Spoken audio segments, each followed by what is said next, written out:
بسم الله الرحمن الرحيم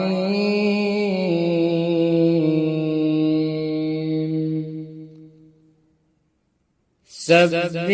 اسم ربك الأعلى الذي خلق فسوى والذي قدر فهدى والذي أخرج المرعى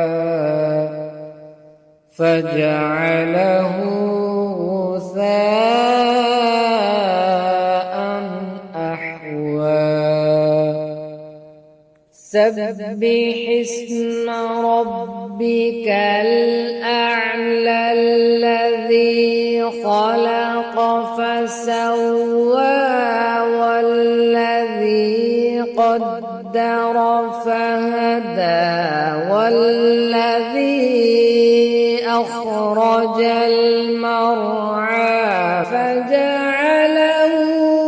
غثاء أحوى سنقرئك فلا تنسى إلا ما شاء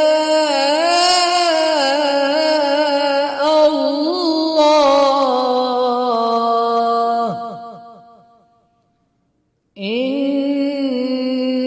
إنه يعلم الجهر وما يخفى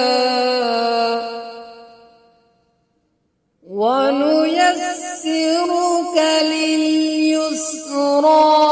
فذكر إن نفعت الذكرى سيذكر من يخشى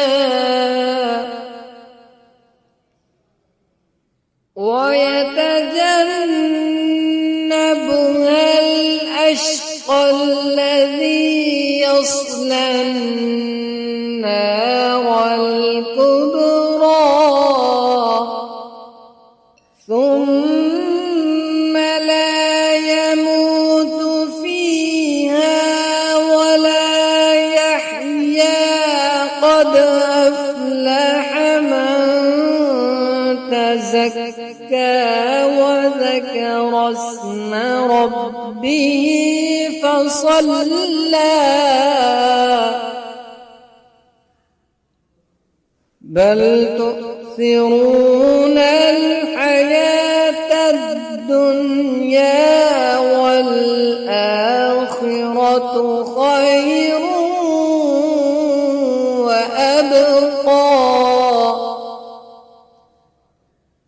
إن هذا لفي الصحف الأولى صحف إبراهيم